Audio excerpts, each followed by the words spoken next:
পঞ্চদশ সংশোধনী বাতিল করা হবে বলে আশা করেছেন বদিউল আলম মজুমদার। পঞ্চদশ সংশোধনী বাতিলের রিটের শুনানি শেষে গণমাধ্যমের কাছে এমনটাই আশা প্রকাশ করেন তিনি। বলেন, পঞ্চদশ সংশোধনী পুরোটা বাতিল চায় সুশাসনের জন্য নাগরিক সুজন।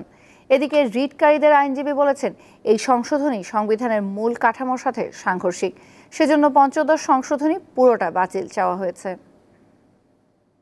আমরা আমাদের সমাপনী বক্তব্য উপস্থাপন করে আদালতকে এটা বলেছি যে এটা একটা রাষ্ট্রীয় গুরুত্বপূর্ণ মামলা এবং সারা দেশের সমস্ত জনগণ হাইকোর্টের একটা নির্দেশনা গাইডেন্সের অপেক্ষায় আছেন। আমরা আশা করি যে আদালত পঞ্চদশ সংশোধনীকে বাতিল করবে এবং একই সাথে আমাদের জন্য একটা নূতন ভবিষ্যৎ সৃষ্টির একটা সম্ভাবনা দ্বার উন্মোচন করবে।